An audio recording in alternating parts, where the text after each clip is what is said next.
look at the very first phrase, John Muir, Earth, Planet, Universe. I mean, it appears as though there is an address of a person. And what kind of address is that? He says these words are written on the inside cover of the notebook from which the contents of this volume have been taken. And of course, in the paragraph, he tells you that they reflect the mood in which the late author and explorer undertook his 1,000-mile walk in the Gulf of to the Gulf of Mexico half a century ago. And then look at the important word. No less does this refreshingly cosmopolitan address. Cosmopolitan address. What do you mean by a cosmopolitan address? We'll come to that, right? And this is supposed to reveal, to tell us about the attitude, the mental, the level of comprehensiveness of Mr. Muir's mind, right? And what is that? He says, even at the early age of 29, his eager interest in every aspect of the natural world. The natural world is supposed to be the world of what you call botany, right? The world of, you see, nature had made him a citizen of the universe. Yes, that is the right phrase. And that is why he uses two words. One is cosmopolitan. If you're a cosmopolitan, that means obviously you belong to the wide world. There are no borders, there are no limitations, okay, to your subject or to your citizenship. And that's why he says John Muir, Earth, Planet, Universe. John Muir is the name of the person. Where does he live? That is the planet Earth. And where does he belong to? The universe. So this clearly shows that he has what you call crossed all borders. He's above all borders, you see. For the natural world is beyond all borders. That is the idea he wants to communicate. Now, we know very well by the very first sentence in this paragraph that he's going to talk about a person who is in love with his subject and who has suffered a lot because of this love or devotion or craze, you see, for his subject. Now he says here in the second paragraph, see, he disciplined himself to endure hardship, and he often went hungry, slept in the woods or the open prairies with no cover except the clothes he wore, right? The prairies are grasslands. You see, I think the wide stretch of grasslands in what you call the in North America is known as prairies. You see the grasslands. Okay. And he says in the third paragraph, what he has written in his unpublished biographical notes, that he had to sleep without blankets, without supper or breakfast. Okay. But what does he say? I had no great difficulty in finding a loaf of bread in the widely scattered clearings of the glorious forests and bogs, gathering plants and feeding on God's abounding in inexhaustible spiritual beauty bread. Now, there are two things. One is the material bread and one is the spiritual bread. The material bread he got from the farmers, you see. He could find food, you see, in the grasslands, you see, the place he was there. The farmers, you see, in the clearings of the farmers, somebody would offer him a loaf of bread. He never went hungry. Okay. And in that sense. And the second thing is the glorious bogs and forests, that is the moors, and the glorious forests, the plants, right? Uh, you see, nature is full of God's spiritual beauty bread. That is, the idea is he felt, you see, spiritually, in a sense, fulfilled. Spiritually, he was satisfied, what you call, being there. So the 2 points have been taken up in this, what you call, in this paragraph. One is the material requirement. That is, often when he was hungry, he didn't have any difficulty finding a loaf of bread. And the second thing is, being in nature, you see, brought him closer to God. He felt that he is spiritually enlightened. And then he says here that only once in my long Canada wanderings He was disturbed, you see, by the noise of the wolves. You see the dismal howling of the wolves, and got up in haste to replenish the fire. Maybe the fire went down. To replenish the fire is to ignite it. You see, once more, set the fire burning. Now, in 1867, he had an accident injury to his right eye, and you see, what does he say about it? He probably would have started somewhat earlier than he did. In a letter written to Indianapolis friends on the day after the accident, he refers mournfully to the interruption of a long cherished plan. And what was that? For weeks, he writes, I have daily consulted maps in locating a route through the southern states, the West Indies, and South America and Europe, a botanical journey for years. He had planned to, you see, roam, to tour all these places, studying those plants and trees.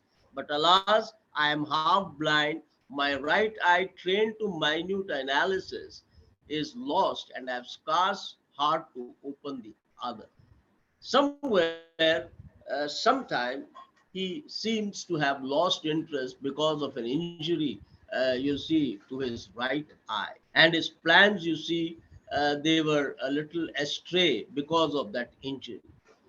But anyway, the next paragraph he says the injury wasn't so serious as he had imagined, because again in June he wrote to a friend that he was reading and botanizing for some weeks, and find that for such work I am not very much disabled. Right?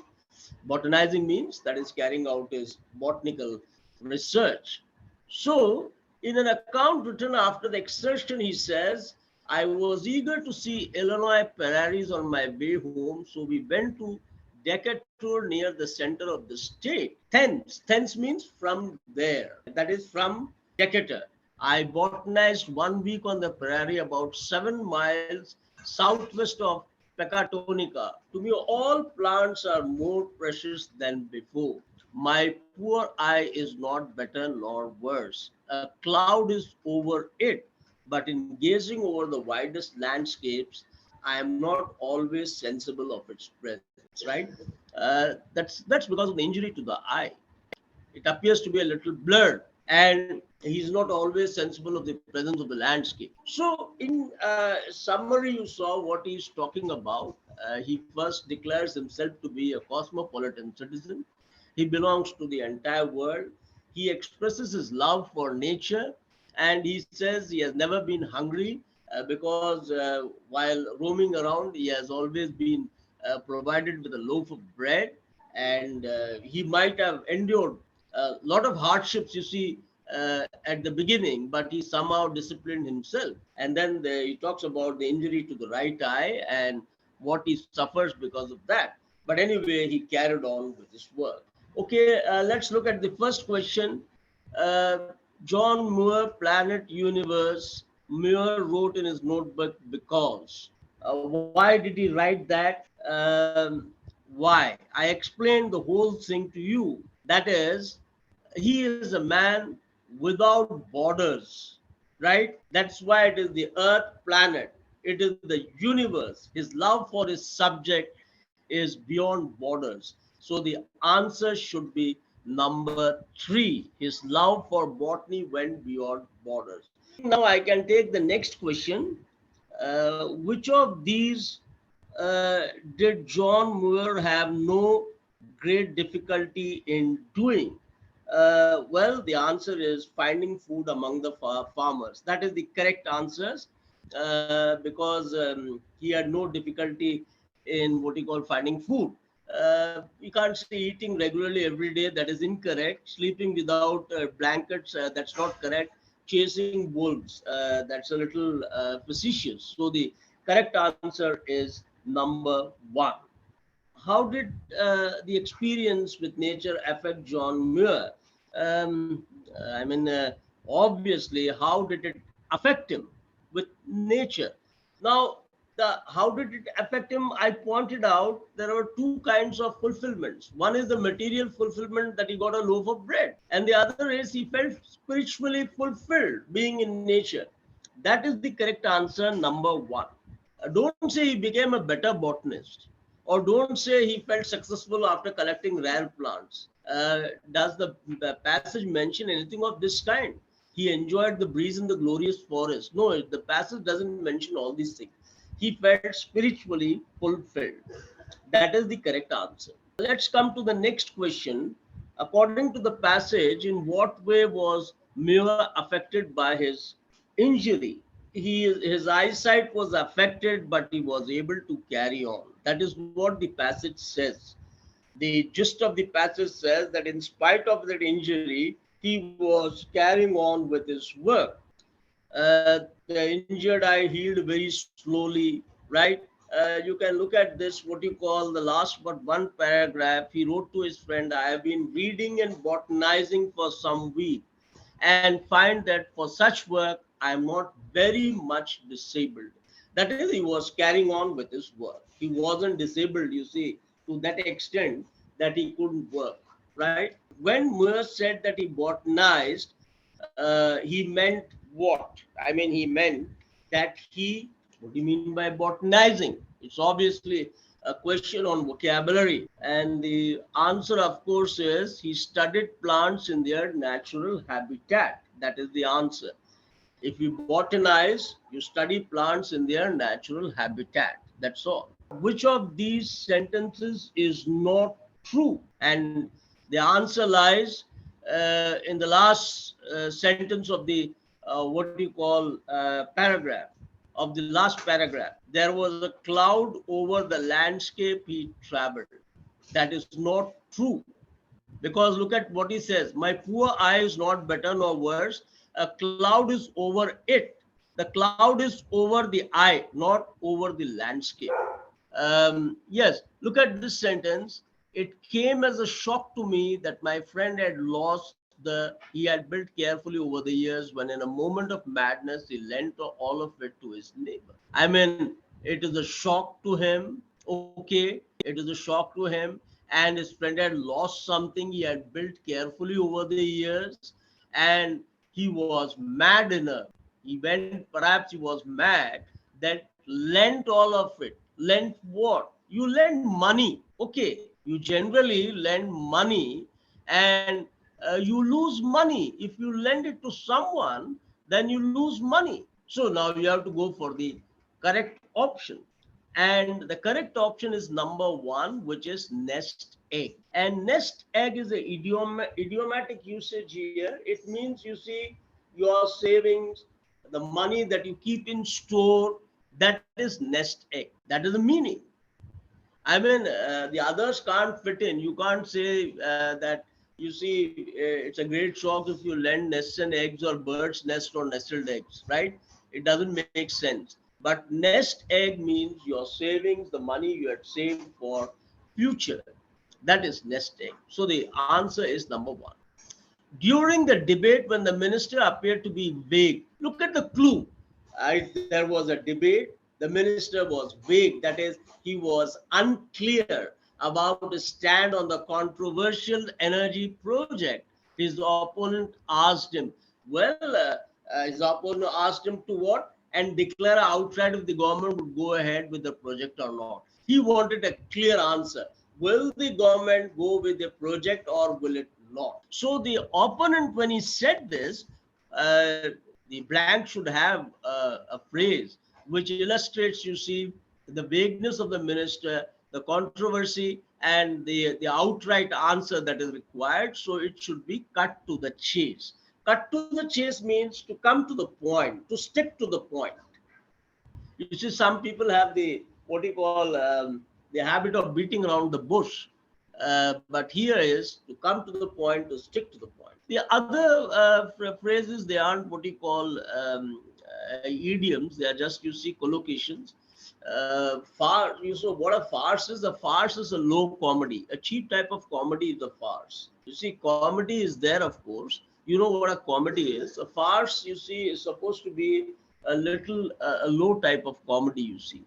And cut globe doesn't mean anything, and be curt to the face is to be what you call impolite, right?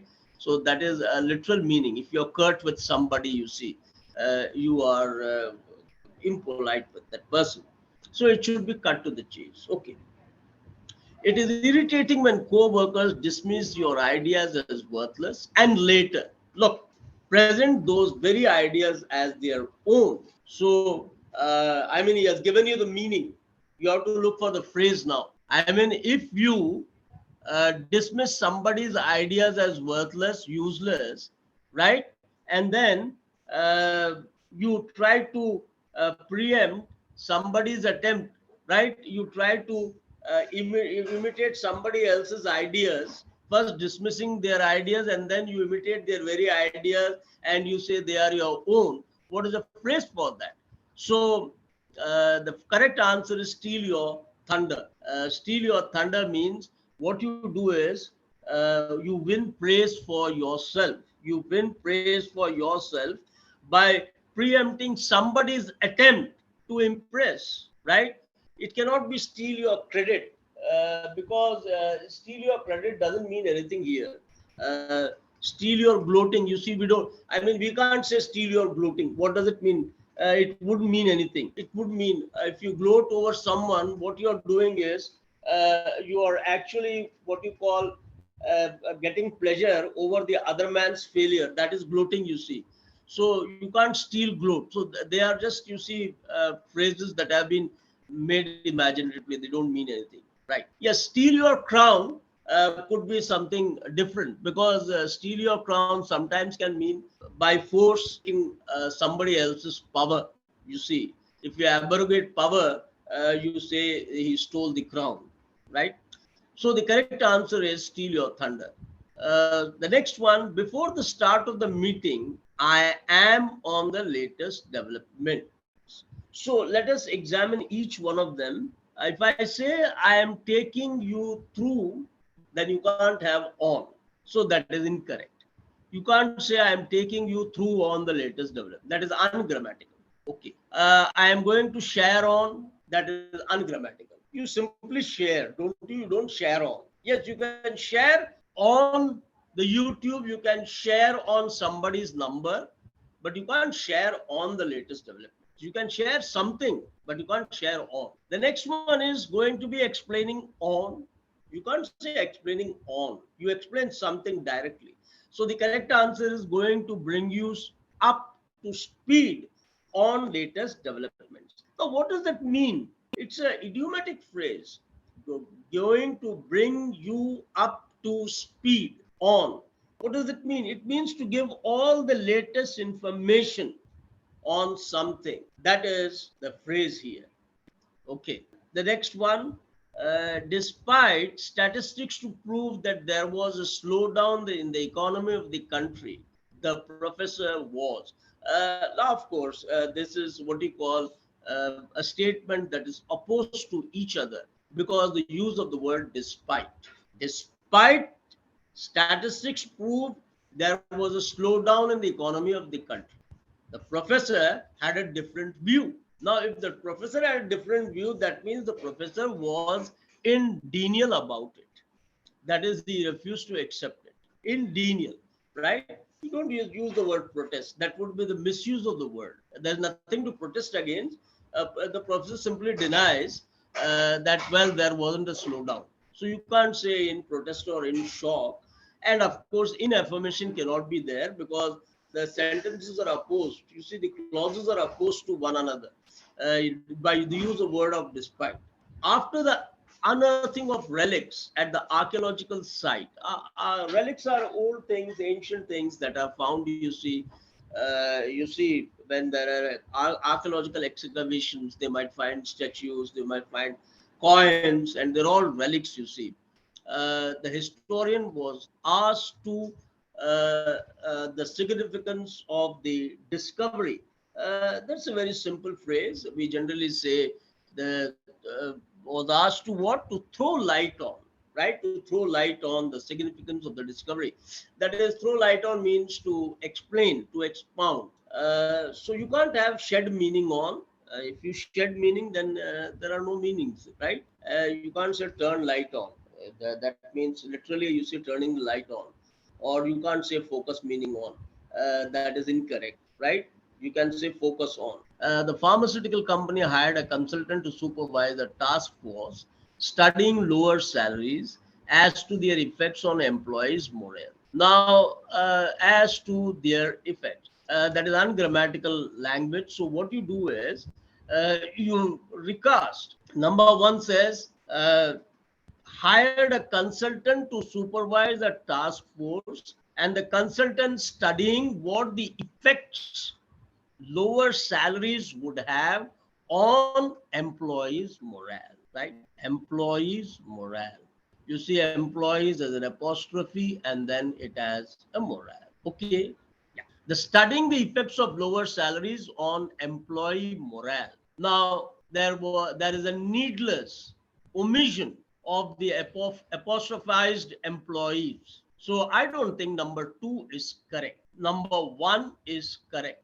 For studying what are the effects, that is incorrect, because number three has a question within the statement. For studying what are the effects. Number four, studying the effects of employee morale. Now they have reversed the meaning. He was talking about the effects of lower salaries on employee morale. It was not the other way around. Effects of the employee morale on lower salaries. The meaning has changed. So number one is the correct option.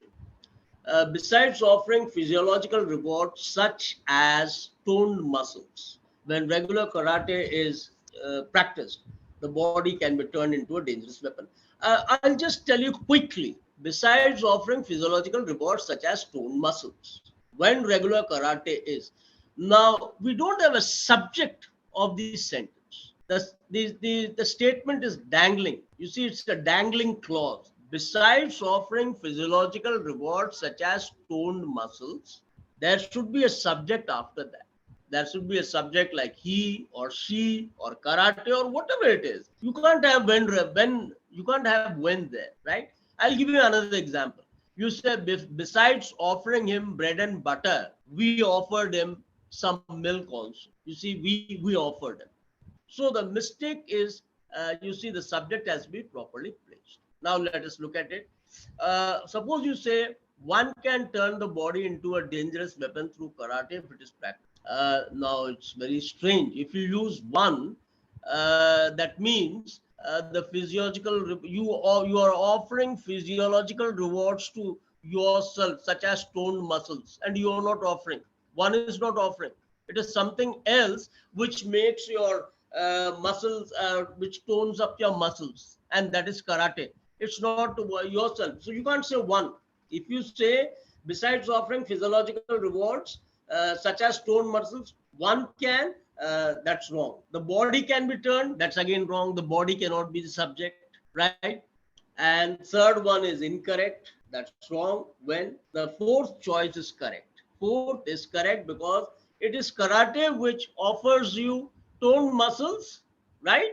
And if it is practiced regularly, can turn the body into a dangerous weapon. The next one is what you call the animal activist has raised awareness not only on the plight of the abandoned dogs but also on overworked bulls.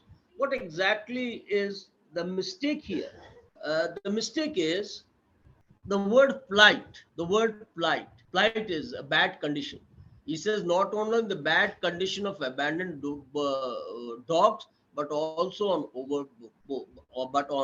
also on overworked bulls. Now the problem is the correlative, not only and but also. You see, they should explain. You see, the same item of correlation. You see, the point is not only on the plight, then you can't say, but also on overworked bulls, because not only is the emphasis is on the plight, the poor condition, the bad condition, and then you say, but also on the overworked bulls. Then you should have a statement like, but also on that of the overworked bulls. The comparison is what you call the emphasis is on the bad condition of the abandoned dogs and the bad condition of the overworked bulls. It's not on the bad condition of the abandoned dogs, but directly with the overworked bulls. So in that sense, you see, number two is the correct answer. Why can't be number one the correct answer? Because plight is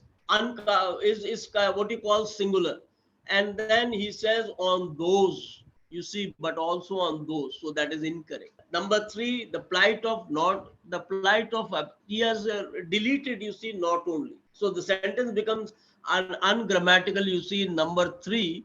The animal activist has raised awareness, the plight of abandoned dogs as well as the overboard. He has the sentence is ungrammatical. And number four is also ungrammatical. When people move from one city to country to another, the spread of diseases may result. People often bring in germs which may not have been present there before. And then he says these new germs can spread quickly and cause previously unknown disease. And after the blank, you have they become ill more easily. They're referring to the people, of course, right? And could even die. In turn, newcomers may catch diseases which were not present where they came from. Okay, so from the very context, you could make out he is assigning what you call the cause of the disease to the germs. Now, if you put in the first one, if they had gone back, they would have started an epidemic. Now, in no way does this sentence fit in. Pollution can lead to the spread of disease. Now, that is something thrust upon, you see, the paragraph, because after that you read they become ill more easily. It doesn't connect. Okay. Then if you go to number four, such changes. Now we don't have such changes. He hasn't any pointed out any changes. So you can't have such changes.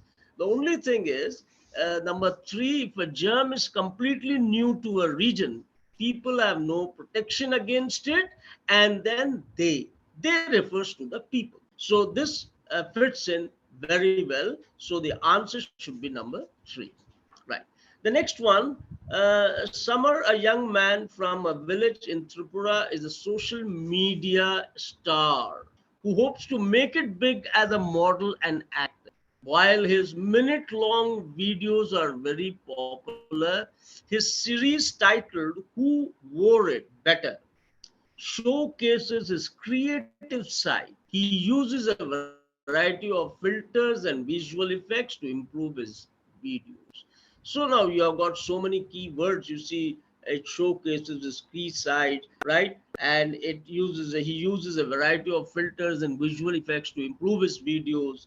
So now, can you come to a conclusion of this kind? It is clear that short videos are very popular among the youth than television.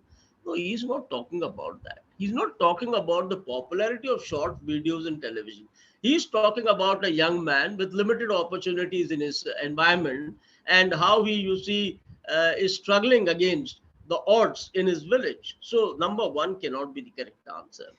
This is one of the ways young men make money on the internet. What does it mean here? This is one of the ways. What does this refer to? I mean, it can't refer to the variety of filters. It can't refer to the visual effects. They are all plural. So you cannot have this, you see, make money on the internet. And he's not talking about making money. He's talking about creativity.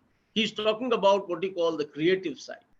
It is possible to be popular on the internet, although making money here is difficult. That is beside the point. I mean, the argument in the passage is all about creativity. It's all about, you see, the young man struggling to get ahead in life. So the last one is the correct one. When you say this shows, then it has a reference to something the young man has done. And when you say this is one of the ways, then it has to refer to at least one thing, you see, and one thing is not mentioned here. Coral reefs are one of the most biologically complex and diverse marine ecosystems on Earth. This ecosystem is one of the paradoxes of the biosphere. How do clear and thus nutrient poor waters support such and productive communities? So, when you are filling in the blanks, make sure that the word that you choose, you see, is not misused. Now, what do you mean by misused? That is, a word cannot be used that way, in the sense, sometimes it requires a different kind of usage. Now, for instance, you know what a paradox is? A paradox is something which is self-contradictory. Now, for instance, suppose you go for number one, you can say coral reefs are one of the most common, biologically complex, And then you come down to what you call this ecosystem is one of the sensitive paradoxes. Now, that is a misuse of the word sensitive, right? You can't use sensitive for a paradox. A paradox cannot be sensitive, you see. You can't have what you call that nutrient poor waters support each and fruitful productive communities. You can't use fruitful, right? Fruitful has two meanings. One is bearing fruit, and the other means successful, right? But this doesn't suit here. You see, fruitful community. No, it can't be a fruitful community. So number one cannot be the correct option. We'll look at number two. He says that one of the most fragile, biologically fragile is delicate. And he says this ecosystem is one of the fascinating paradoxes. Fascinating means something which is absorbing, something which is interesting, right? Something which is enchanting. And then he talks about the support such prolific and productive communities. He's using the word productive. Okay, productive, that is fertile, seminal. So you can use the word prolific there. Prolific means fertile, seminal, FECUNDITY, right? Fecund.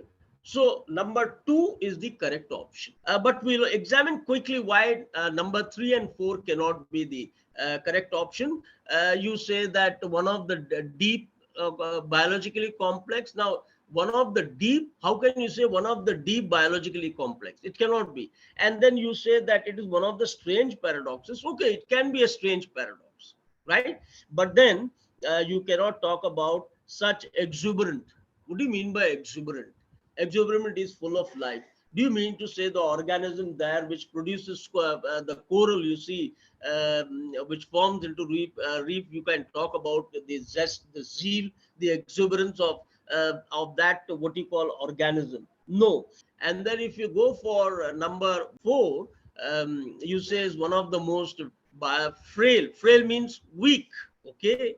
And then you say it is a unrecognized paradoxes. Even if you grant that, you can't say support such wealthy and productive communities. What do you mean by wealthy communities of organisms? It doesn't mean anything. So that is a misuse of the word, right?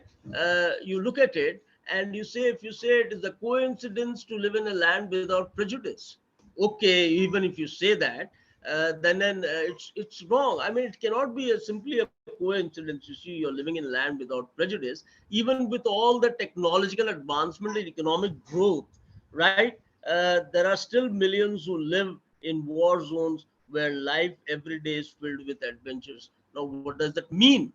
I mean, wow, you say that, well, living in a land, you see, it's a coincidence that you live in a land without what you call prejudice. And then you talk about using the word still. You say there are still millions of people, right? Who live in war zones where life every day is filled with adventures. I mean, if they are filled with adventures, then why should you be so much what you call scary about it? The sentence, you see, its tone seems to be one which wants to tell us that they are living in war zones. And are they welcoming, you see, those adventures there? So it cannot be, you see, the tone of the sentence cannot allow the usage of number one.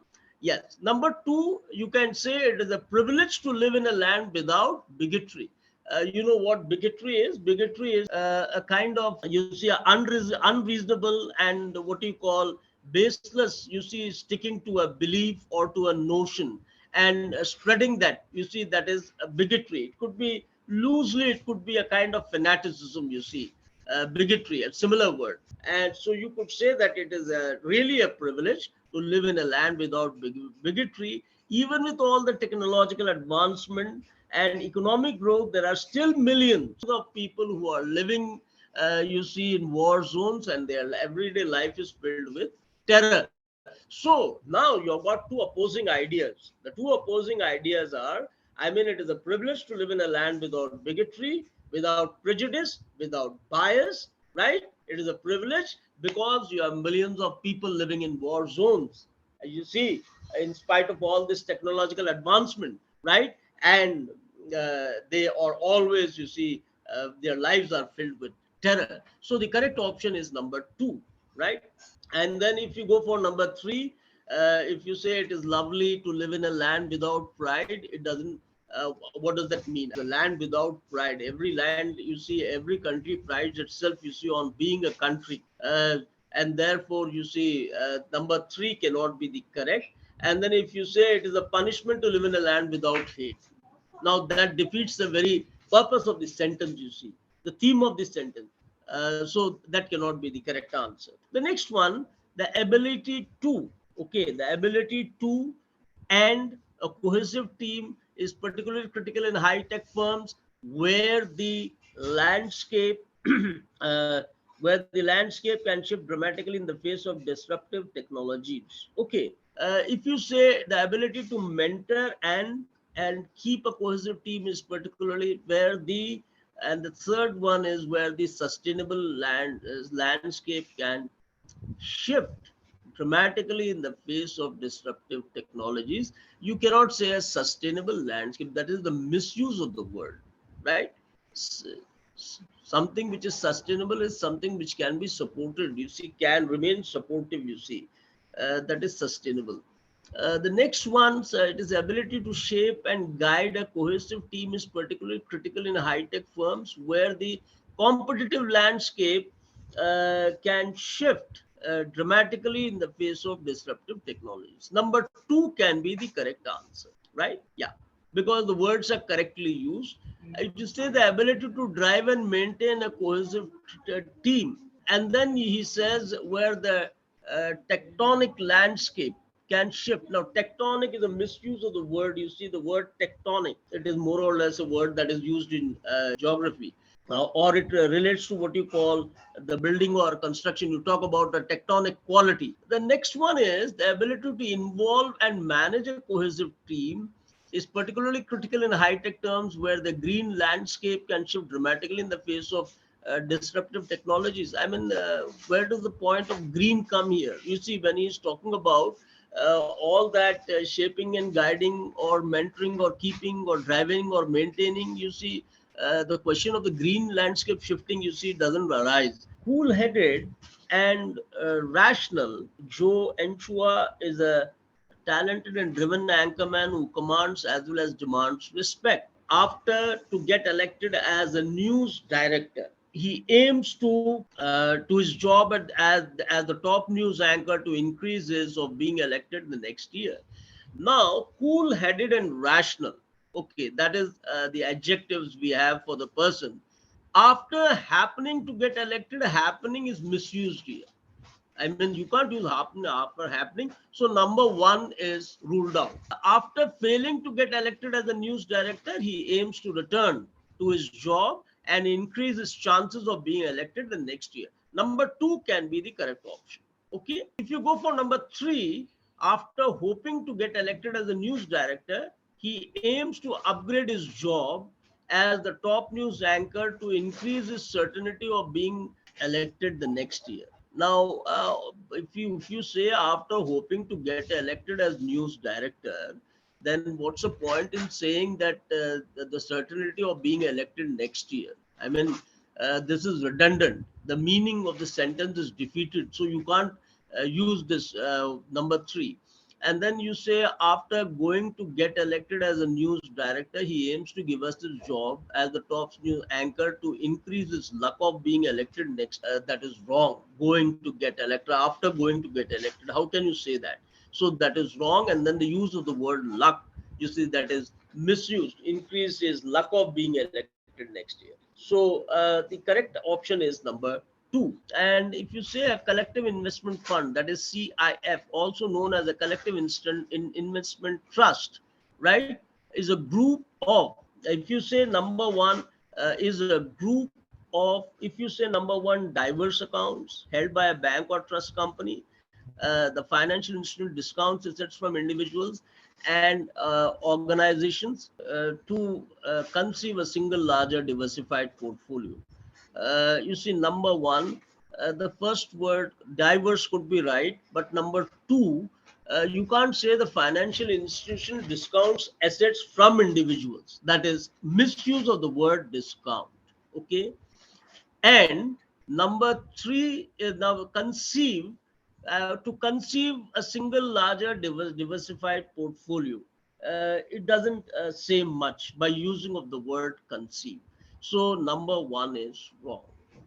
If you go for number two, is a group of different accounts. I mean, it's as good as saying diverse accounts held by a bank or trust company. The financial institution collected assets from individuals and organizations to simulate. I mean, what you call, if you say that it collected, there is a change of tense. Number one, collected is what you call in the past tense, and then the use of this word simulate is incorrect, you see. And then the third one is a financial group of financial accounts held by a bank. Now that doesn't make much sense. Financial institutions covered assets from, no, it cannot cover assets, and then to synthesize a single larger diversified portfolio. No, that's wrong. And the last one is correct, and develop a single larger diversified what you call portfolio. Number one, he says that the president of the city chamber of commerce is an urban, kindly, and generous man. Urban is courteous, polite. Okay, so that is the correctly used. Even in number two, urban is correctly used when he says an urban intellectual. That is a polite, courteous person. Number three is also correctly used when he says exact opposite of the urbane. The exact opposite of the urbane would be someone who is discourteous, one who is not urbane. The last sentence is a misuse of the word urbane. You cannot have urban areas. You can urban areas, right? As opposed to rural areas.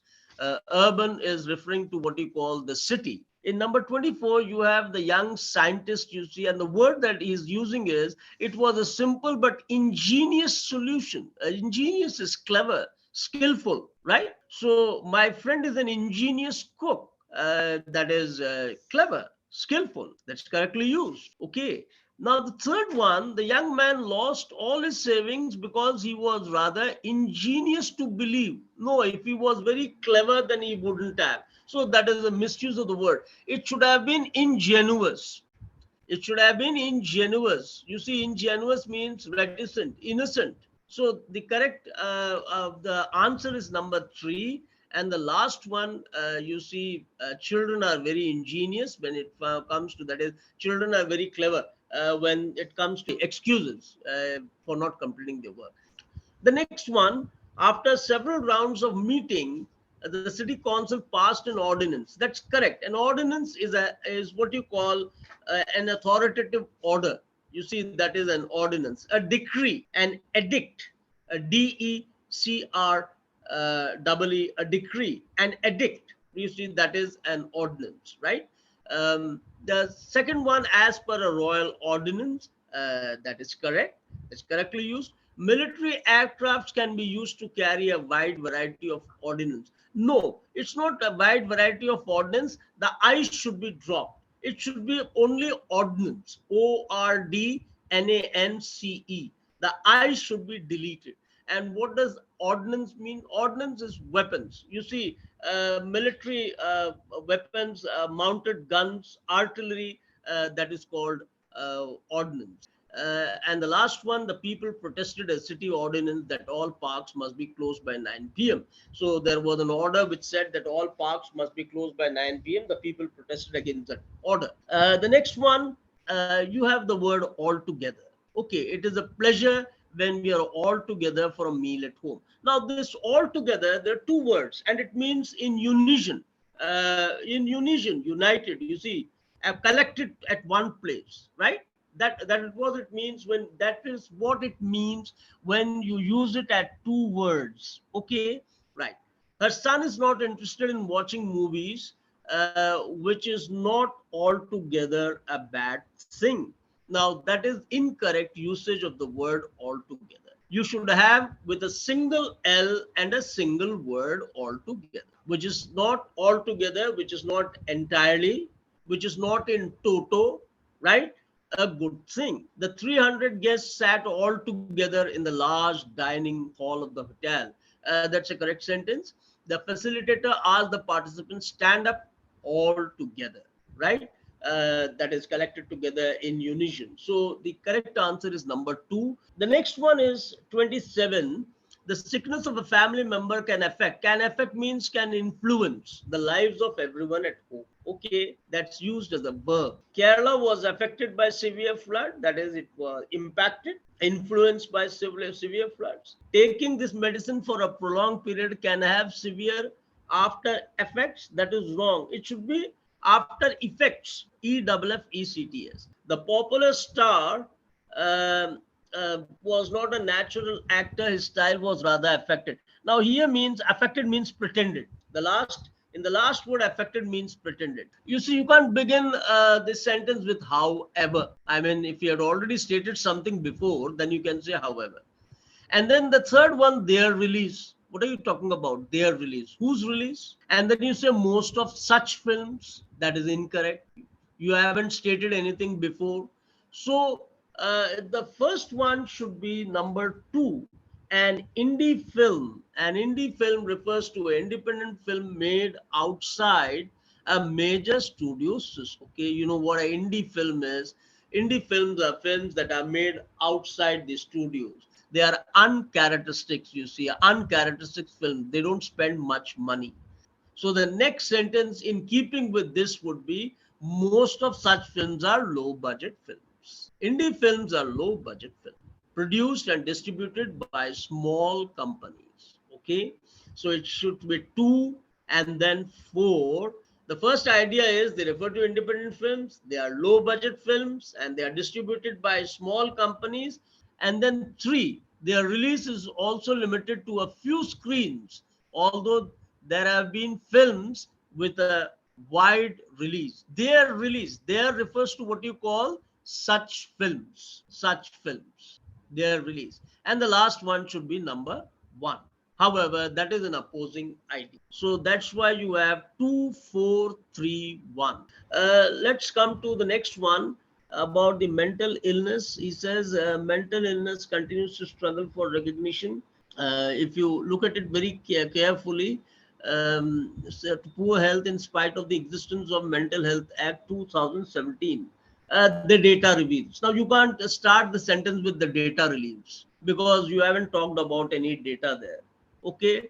And then you have there is always more to human health than meets the eye. And then you have this. Now, what does this refer to? So you cannot have a number 4 as the first sentence. You can't have number 2 or 1 as the first sentence. You could have had 1 as the first sentence, but then you have got to make a choice between 1 and 3. And 3 is a more what you call a general statement. There is always more to human health than meets the eye. That should come first, because if you try inserting 3 anywhere else, it won't, you see, syntactically or logically connect with the part of the paragraph, the cluster, you see. So you have number 3 as the first one. There is always more to human health than meets the eye. And then he points out that this is particularly important in the Indian and cultural political context, where the outward appearance of a physical well-being is often considered the only visible marker of overall health. You see, because he has made a statement, there is always more to human health than meets the eye. I mean, just you happen to look at someone and he appears healthy doesn't mean, you see, that he is a very healthy man. You see, within his system, he may be suffering from so many diseases which are not visible on his face or on his system. So this goes well, you see, number 3 first, and after 3, you have number 4. And then you have mental illness, you see, continues to struggle for recognition as a significant contributor to poor health in spite of the existence of the Mental Health Act 2017. So then this should be the third statement, number 1, 3, 4, 1. And after that, you have the data about people who are senile, who are suffering from insanity, you see. You have the data. The data reveals that an estimated 1 in 7 Indians suffered from mental disorder, right? The mental illness, that number 1 is a general statement, which is what you call a part of, which is in fact a substantiation of number 3 and 4. And then Number 2, you have the data there. So the correct answer would be 3412. Right. And the last one, let us see.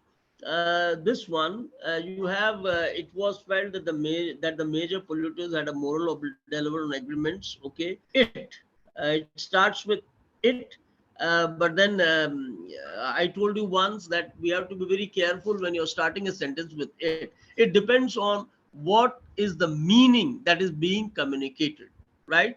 If it is a general statement, then you could start it with it. But let's see this now. He says it was felt that the major polluters had a moral obligation to deliver on agreements reached some years ago during a similar convention on climate change. Similar convention. He's talking about a similar convention. Then he must have mentioned it before. Some other convention which is similar. So number 1 cannot be the correct of the first sentence. Okay. The papers presented indicated that the impacts of current warming are much more severe than previously understood. Now, what papers are we talking about? We don't know. The context is not clear. There has to be a context, you see, before that. So that cannot be the first sentence. Number 4, for example. Now, that cannot be the first sentence. That means somebody, you see, he must have stated something to exemplify. And number 5, this is what emerged. What emerged? What this? You can't start with this. It has a reference, you see, to some other thing.